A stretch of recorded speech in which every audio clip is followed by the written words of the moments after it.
আসসালামু আলাইকুম। প্রিয় দর্শক, অন্য মঞ্চের আলাপচারিতায় আপনাদের সকলকে আমন্ত্রণ জানাচ্ছি। রাজনৈতিক দিক থেকে অধ্যাপক ইউনূসের অন্তর্বর্তী সরকারের সামনে এখন দুই সংকট। একটি হলো 13ই নভেম্বর ঢাকা লকডাউন সহ কার্যক্রম নিষিদ্ধ থাকা আওয়ামী লীগের 4 দিনের কর্মসূচি। দ্বিতীয়টি হলো সরকারের 3 মিত্র দলের মধ্যে জুলাই সনদ বাস্তবায়ন ও গণভোট নিয়ে মতবিরোধ। সরকারের পক্ষ থেকে বেঁধে দেওয়া 7 দিন শেষ হতে চলল, কিন্তু জামাতের পক্ষ থেকে দেওয়া আলোচনা প্রস্তাব ফিরিয়ে দিয়েছে বিএনপি। তাতে পরিষ্কার হয়ে গেছে, সরকার উদ্যোগ না নিলে রাজনৈতিক দলগুলোর পক্ষে নিজেদের মধ্যে আলোচনা করে সিদ্ধান্তে আসা আর হচ্ছে না। সরকার একাধিক সূত্র বলছে, যদিও বলেছে সরকার তার মতো করে জুলাই সনদ আর গণভোট নিয়ে সিদ্ধান্ত নেবে, কিন্তু শেষ পর্যন্ত আবার অধ্যাপক ইউনূস যমুনায় আলোচনার ডাক দিতে পারেন রাজনৈতিক দলগুলোকে। তবে সেটি নিয়ে সরকার যতটা না চিন্তিত, তার চেয়ে বেশি চিন্তিত আওয়ামী লীগের কর্মসূচি নিয়ে। সরকার কোনোভাবেই আওয়ামী লীগের এই কর্মসূচি সফল হতে দিতে চায় না, কারণ সরকারি নীতি নির্ধারকরা মনে করছেন এই কর্মসূচি সফল হলে আওয়ামী লীগের নিষেধাজ্ঞা তুলে নেওয়ার জন্য আন্তর্জাতিক মহলের চাপ বাড়বে। আবার এই কর্মসূচিকে ঘিরে কোনো সহিংসতা হলে সেটিও সরকারের জন্য নেতিবাচক ফলাফল নিয়ে আসবে। তবে আওয়ামী লীগের কর্মসূচি ঠেকানোর জন্য আলোচনার ডাক দিয়ে এক ঢিলে 2 পাখি মারতে চায় সরকার। সেক্ষেত্রে জুলাই সনদ নিয়ে আলোচনাও করবে সরকার, আবার আওয়ামী লীগের বিরুদ্ধে রাজনৈতিক দলগুলোর ঐক্য আছে সেটিও দেখাবে। তবে আগের মতো অত সহজে সরকারের কৌশল খুব বেশি কাজ করবে বলে মনে করছেন না সরকার নীতি নির্ধারকরা। বিস্তারিত জানতে চলুন যাওয়া যাক বিশ্লেষণ। জুলাই সনদের বাস্তবায়ন পদ্ধতি এবং গণভোটের সময় নিয়ে সমঝোতার জন্য রাজনৈতিক দলগুলোকে সরকার 7 দিন সময় বেঁধে দিয়েছিল 23 নভেম্বর। তার মানে 10ই নভেম্বরের মধ্যে রাজনৈতিক দলগুলোকে নিজেদের মধ্যে আলোচনা করে একটি একক সিদ্ধান্ত নিয়ে সেটি সরকারকে জানাতে হবে। 8ই নভেম্বর পর্যন্ত সবশেষ তথ্য হলো, রাজনৈতিক দলগুলোর মধ্যে ঐক্যমত্য তো দূরের কথা, আলোচনায় তারা বসতে রাজি নয়। তার মানে এখনো পর্যন্ত সমঝোতার কোনো লক্ষণ দেখা যায়নি। বিএনপির একাধিক সূত্র বলছে, দলের স্থায়ী কমিটিতে বিষয়টি নিয়ে আলোচনা হয়েছে, কেবল সরকার উদ্যোগ নিলে আলোচনায় বসবে বিএনপি। সেটি 8ই নভেম্বর বিএনপির স্থায়ী কমিটির সদস্য সালাউদ্দিন আহমেদ বলেছেন। তবে বিএনপির বেশিরভাগ সিনিয়র নেতা সরকার এবং সরকারের উদ্দেশ্য নিয়ে সন্দেহের মধ্যে আছেন। স্থায়ী কমিটির বৈঠকে বিষয়টি নিয়ে খোলামেলা আলোচনাও হয়েছে এবং জুলাই সনদ নিয়ে বর্তমান পরিস্থিতি তৈরি করার জন্য সরকারের সমালোচনাও করেছেন নেতারা। বিএনপির ভাষ্যমতে, গত 17ই অক্টোবর যে জুলাই সনদে রাজনৈতিক দলগুলো স্বাক্ষর করেছিল সেটি তারা বাস্তবায়ন করতে অঙ্গীকারাবদ্ধ, কিন্তু 28 অক্টোবর জুলাই জাতীয় সনদ বাস্তবায়নের উপায় নিয়ে অন্তর্বর্তী সরকারের কাছে জাতীয় ঐকমত্য কমিশন যে প্রস্তাব জমা দিয়েছে তাতে তাদের আপত্তি রয়েছে। দলটি বলেছে, ওই প্রস্তাবের তাফসিলে উল্লেখিত সনদে অনেক পরিবর্তন আনা হয়েছে। এছাড়া সনদ বাস্তবায়নে গণভোট কবে হবে তা নিয়েও বিএনপি ও জামাত ইসলামের মধ্যে মত ভিন্নতা রয়েছে। বিএনপি সংসদ নির্বাচনের দিন গণভোট করার পক্ষে, অপরদিকে জামাত ইসলামে চায় আগে গণভোট করে জুলাই সনদকে আইনি ভিত্তি দেওয়ার পর তার আলোকে জাতীয় নির্বাচন অনুষ্ঠিত হবে। 8 নভেম্বর সালাউদ্দিন আহমেদ কাকরাইলের ডিপ্লোমা ইঞ্জিনিয়ার্স ইনস্টিটিউশনে এক আলোচনা সভায় বলেছেন, বিএনপি মনে করেছিল অন্তর্বর্তীকালীন সরকার অত্যন্ত নিরপেক্ষভাবে তার দায়িত্ব পালন করবে, তত্ত্বাবধায়ক সরকারের ভূমিকা পালন করবে, অথচ এখন আপনারা রেফারি হয়ে হাত দিয়ে একটা গোল দিয়ে দিয়েছেন। এখন বলছে রাজনৈতিক দলগুলোকে সিদ্ধান্ত নিতে হবে 7 দিনের মধ্যে, না হলে তারাই সিদ্ধান্ত নেবে। দলগুলোকে এভাবে সময় বেঁধে দেওয়ার এখতিয়ার অন্তর্বর্তী সরকার নেই বলে মনে করে বিএনপি। সালাউদ্দিন আহমেদ সরকার উদ্দেশ্যে বলেছেন, বর্তমান অন্তর্বর্তী সরকার কোনো নির্বাচিত সরকার নয়, এটা তাদের মনে রাখতে হবে। রাজনৈতিক দলগুলোকে 7 দিনের সময় বেঁধে দিয়ে ডিকটেট করার মতো এখতিয়ার সরকারের নেই। এদিকে জামাত ইসলামের সূত্রে জানা গেছে, দলটির পক্ষ থেকে আলোচনার জন্য বিএনপির মহাসচিব মির্জা ফখরুল ইসলাম আলমগীরকে টেলিফোন করা হয়েছিল, কিন্তু বিএনপি তাতে সাড়া দেয়নি। জামাতের সহকারী সেক্রেটারি জেনারেল হামিদুর রহমান আজাদ 8ই নভেম্বর রাজধানীর হোটেল ইন্টারকন্টিনেন্টালে নির্বাচনী ইশতেহারে প্রযুক্তির ব্যবহার শীর্ষক এক সেমিনারে বলেছেন, বিএনপির মহাসচিবকে আলোচনায় বসার জন্য জামাত ইসলামের পক্ষ থেকে বলা হয়েছিল, কিন্তু বিএনপি সে প্রস্তাবে না করে দিয়েছে। বিএনপি যে জামাতের ডাকে সাড়া দেবে না সেটি দলটির সর্বোচ্চ নীতি নির্ধারণী ফোরামের আলোচনায় সিদ্ধান্ত হয়। ওই সভায় বৈঠকের জন্য জামাতের আহ্বানকে সঠিক পন্থা নয় বলে মত দেওয়া হয়। সেই সিদ্ধান্ত অনুযায়ী 8 নভেম্বর এক অনুষ্ঠানে সালাউদ্দিন আহমেদ বলেছেন, জামাত রেফারির ভূমিকায় থাকতে পারবে না, সরকারকেই রেফারির দায়িত্ব নিতে হবে। আলোচনার জন্য টেলিফোন করে বিএনপি সাড়া না পাওয়ায় জামাত আন্দোলনের হুঁশিয়ারি দিয়েছে। তারা রাজপথে নির্বাচনের আগে গণভোটের দাবি আদায়ের কথা বলেছে, তবে বিএনপির বৈঠকে রাজপথে কোনো কর্মসূচি না দেওয়ার সিদ্ধান্ত হয়েছে।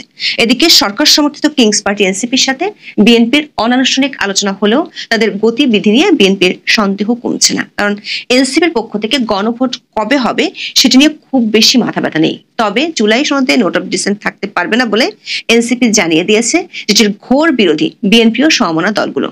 সরকারের সূত্রগুলো বলছে, জুলাই সনদের বাস্তবায়ন প্রক্রিয়া এবং গণভোট কবে হবে তা নিয়ে উপদেষ্টা পরিষদের সদস্যদের মধ্যেও বিভাজন আছে। 30 অক্টোবরের উপদেষ্টা পরিষদের বৈঠকে অধিকাংশ উপদেষ্টা একই দিনে নির্বাচন ও গণভোট করার পক্ষে মতামত দিয়েছেন, কিন্তু 3রা নভেম্বরের জরুরি বৈঠকে কয়েকজন উপদেষ্টা বলেন একই দিনে গণভোট হলে সংস্কার নিয়ে ঝুঁকি তৈরি হতে পারে। এই পরিস্থিতিতে সরকার দলগুলোকে আলোচনা করে সমঝোতা করতে 1 সপ্তাহ সময় দেয়। তখন সরকারের পক্ষ থেকে কয়েকজন উপদেষ্টাকে অনানুষ্ঠানিকভাবে দুতিয়ালি করার দায়িত্ব দেওয়া হয়। দুতিয়ালি করছেন এমন 2 জন উপদেষ্টা কয়েকদিন চেষ্টার পর হতাশ হয়ে পড়েছেন, কারণ কোনো দলের ছাড় দিতে রাজি হচ্ছে না।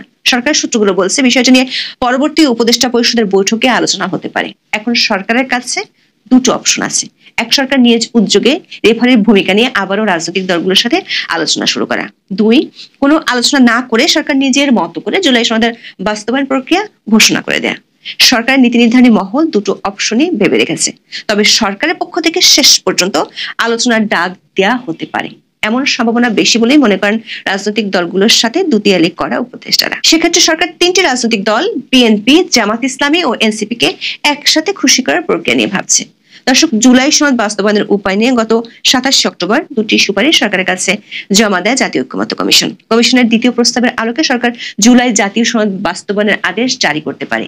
সেক্ষেত্রে 270 দিনের স্থলে যত দিন লাগে তত দিনের মধ্যে সংবিধান সংস্কারের কাজ শেষ করার কথা বলা হয়ে থাকতে পারে। একই দিনে জাতীয় নির্বাচন ও গণভোট আয়োজনের চিন্তা করা হচ্ছে। এসব প্রস্তাবে বিএনপি ও তাদের সমমনা দলগুলো সন্তুষ্ট হবে। অন্যদিকে উচ্চকক্ষে সংসদ নির্বাচনে প্রাপ্ত ভোটের সংখ্যানুপাতিক প্রতিনিধিত্ব বা পিআর পদ্ধতিতে উচ্চকক্ষ গঠনের প্রস্তাব করা হবে। এতে জামাত ও এনসিপির প্রধান দাবি পূরণ হবে। আবার পিআর পদ্ধতিতে উচ্চকক্ষ এবং তত্ত্বাবধায়ক সরকার ব্যবস্থার প্রস্তাব ছাড়া বাকি প্রস্তাবগুলোতে নোট অফ ডিসেন্ট উল্লেখ থাকতে পারে। সেক্ষেত্রে সংবিধান সংস্কার পরিষদ সংখ্যাগরিষ্ঠ ভোটে বিল পাশ করবে। এসব প্রস্তাব রেখে আদেশ জারির বিষয়ে প্রস্তুতি নিতে আইন মন্ত্রণালয়কে সরকার উপর মহল থেকে নির্দেশনা দেওয়া হয়েছে। তবে সরকারের কাছে এই মুহূর্তে জুলাই সনদ নিয়ে তার মিত্রদের মধ্যে বিরোধের চেয়ে বেশি চিন্তার বিষয় হলো কার্যক্রম নিষিদ্ধ থাকা আওয়ামী লীগের লকডাউন কর্মসূচি নিয়ে। আগামী 13ই নভেম্বর আন্তর্জাতিক অপরাধ আদালত আওয়ামী লীগ সভানেত্রী শেখ হাসিনার মামলায় সাজা ঘোষণার দিন তারিখ জানাবে। ট্রাইব্যুনালের বিচারপতি গোলাম মর্তুজা মজুমদার গত মাসে এই সিদ্ধান্তের কথা জানিয়েছেন। রাষ্ট্রপক্ষ মামলার শুনানিতে সাবেক প্রধানমন্ত্রীর মৃত্যুদণ্ড দাবি করেছে। রায়ের দিন তারিখ ঘোষণাকে কেন্দ্র করে আওয়ামী লীগের পক্ষ থেকে কর্মসূচি ঘোষণা করা হয়েছে। 10ই নভেম্বর থেকে এই কর্মসূচি শুরু হওয়ার কথা রয়েছে। 12 তারিখ পর্যন্ত 3 দিন দেশের জেলা উপজেলায় বিক্ষোভ সমাবেশ, মিটিং মিছিল করার সিদ্ধান্ত নিয়েছে দলটি। 13ই নভেম্বর ঢাকায় লকডাউন পালন করার আবেদন জানিয়েছে আওয়ামী লীগ। আওয়ামী লীগের এই কর্মসূচিকে কেন্দ্র করে আইন শৃঙ্খলা পরিস্থিতির অবনতি ঘটতে পারে বলে আশঙ্কা করছে গোয়েন্দা সূত্রগুলো। বিশেষ করে আওয়ামী লীগের প্রেসিডিয়াম সদস্য জাহাঙ্গীর কবির নানকের একটি ভিডিও বার্তা অনলাইনে ব্যাপকভাবে প্রচার হওয়ার পর সরকার বেশ তৎপর হয়ে উঠেছে। পুলিশের একাধিক সূত্র বলছে, আওয়ামী লীগের কার্যক্রম নিষিদ্ধ থাকা সত্ত্বেও সামাজিক যোগাযোগ মাধ্যম ও গোপনে ব্যাপক তৎপরতা চালাচ্ছে দলটির নেতাকর্মীরা। এই লক্ষ্যে সারা দেশ থেকে নেতাকর্মীদের ঢাকায় জড়ো হওয়ার নির্দেশনা দেওয়া হয়েছে এমন তথ্য পেয়েছে গোয়েন্দারা। সে কারণে স্বরাষ্ট্র মন্ত্রণালয় ও পুলিশ সদর দপ্তর থেকে দেওয়া হয়েছে বিশেষ নির্দেশনা। পুলিশ সদর দপ্তর বলছে, এতদিন আওয়ামী লীগ ঝটিকা মিছিল করেছে। পুলিশ প্রায় 3000-এর বেশি নেতাকর্মীকে ঝটিকা মিছিল থেকে গ্রেপ্তার করেছে। এরপরও দেশের কোথাও না কোথাও তারা মিছিল করে যাচ্ছে। এমন পরিস্থিতিতে 10 তারিখ থেকে তারা যে কর্মসূচি ঘোষণা করেছে, বিশেষ করে 13 তারিখের লকডাউনকে ঘিরে পুলিশকে বিশেষভাবে সতর্ক থাকার নির্দেশ দেওয়া হয়েছে। পুলিশের একজন ঊর্ধ্বতন কর্মকর্তা মনে করেন, এই কর্মসূচিটি সফল হলে রাজনৈতিকভাবে সরকারের জন্য একটি বিরাট নেতিবাচক বার্তা দেবে। আওয়ামী লীগের নিষেধাজ্ঞা নিয়ে অনেক আন্তর্জাতিক পক্ষ থেকে যে দাবি আসছে সেটি বেশ প্রাসঙ্গিক হয়ে যাবে। আবার আওয়ামী লীগের নেতাকর্মীদের উপর বেশি চড়াও হলে সেটি নিয়ে মানবাধিকার লঙ্ঘনের প্রশ্ন উঠতে পারে। তবে আওয়ামী লীগের এই কর্মসূচি যাতে সফল না হয় সেজন্য 7ই নভেম্বর থেকে পুলিশ ধরপাকড় শুরু করেছে। ওই দিন আওয়ামী লীগের 31 নেতাকর্মীকে গ্রেপ্তার করেছে ঢাকা জেলা পুলিশ। 8ই নভেম্বর থেকে ঢাকার বিভিন্ন এলাকায় পুলিশের বাড়তি উপস্থিতি নিশ্চিত করা হয়েছে। বিডি নিউজ 24 এক খবরে বলা হয়েছে, হঠাৎ পুলিশের এমন বাড়তি উপস্থিতি নিয়ে জনমনে নানা ধরনের প্রশ্ন তৈরি হয়েছে। 8ই নভেম্বর বিকালে হঠাৎ করে ঢাকার বিভিন্ন এলাকার মোড়ে পুলিশ সদস্যদের বাড়তি উপস্থিতি দেখা যায়। Right gear, helmet, body armour সহ পূর্ণ প্রস্তুতিতে তারা অবস্থান করছিলেন। সরকারের সূত্রগুলো বলছে, আওয়ামী লীগের কর্মসূচি নিয়েই সরকার এই মুহূর্তে বেশি চিন্তিত। সে কারণে 13ই নভেম্বর আগে দলগুলোর সাথে সরকারের আলোচনা নাও হতে পারে। হলেও সেখান থেকে চূড়ান্ত সিদ্ধান্ত আসার সম্ভাবনা কম। সরকারের লক্ষ্য হলো আওয়ামী লীগের কর্মসূচিকে ঘিরে কোনো ধরনের সহিংস কর্মকাণ্ড হলে সেটিকে কাজে লাগাতে চায় সরকার। আগের মতো তখন অধ্যাপক ইউনূস জাতীয় ঐক্যের নামে দাওয়াত দিতে পারবেন, তখন অধ্যাপক ইউনূসের মিত্র দুই দল বিএনপিকে নতুন করে কোণঠাসা করার ছক কষতে পারবে। এখন দেখার বিষয়, কোণঠাসা করার নতুন ছকে আটকে গিয়ে বিএনপি খাদের কতটা গভীরে চলে যায়। এখন এ পর্যন্ত।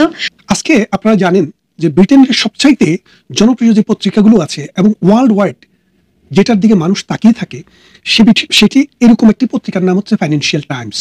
সেই ফাইন্যান্সিয়াল টাইমস একটি সংবাদ দিয়েছে আজকে।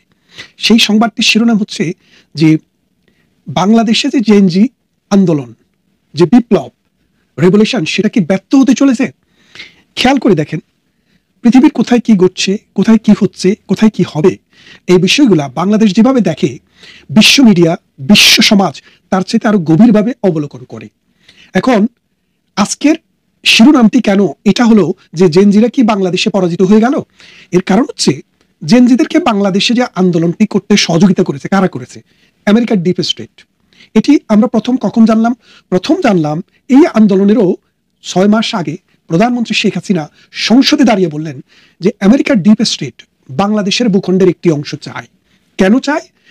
এই জন্য চায় যে দক্ষিণ পূর্ব এশিয়াকে কন্ট্রোল করার জন্য তাদের বাংলাদেশের এই বঙ্গোপসাগর কেন্দ্রিক একটি বিশেষ একটি সেনা ইউনিট দরকার। অর্থাৎ তারা একটি ডিপ সি পোর্ট করতে চায়, সেখানে একটি সামরিক বন্দর করতে চায়, যেই বন্দর থেকে দক্ষিণ পূর্ব এশিয়াতে তারা যুদ্ধ করবে এই জায়গাটাকে ব্যবহার করে। এবং তিনি বললেন, আমি যেহেতু শেখ মুজিবের কন্যা, আমার পিতা এই দেশের জন্য সারাটা জীবন সংগ্রাম করেছেন, এই দেশের সার্বভৌমত্ব, এই দেশের যে স্বাধীনতা সেটা লঙ্ঘিত হতে পারে, যারা আমাদের এই বাংলাদেশকে স্বাধীন করার জন্য আমাদের পাশে এসে দাঁড়িয়েছিল তাদের কোনো সমস্যা হতে পারে, এইরকম কোনো প্রকল্পে প্রধানমন্ত্রী শেখ হাসিনার ইচ্ছা ছিল না।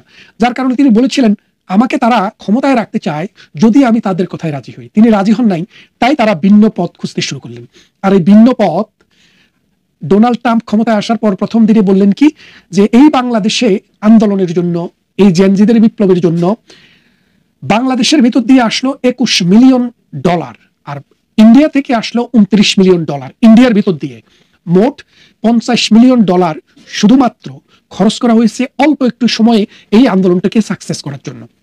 এখন আজকের পত্রিকায় যে নিউজটি দিল, তারা যে বলল যে জেনজিদের আন্দোলন ব্যর্থ হয়ে গেছে, এর বলার কারণটা কি? এর কারণ এটাই যে তারা যাদের পয়সা খেয়ে নিজের পাছার মধ্যে কামড় দিয়েছিল, এই জেনজিরা,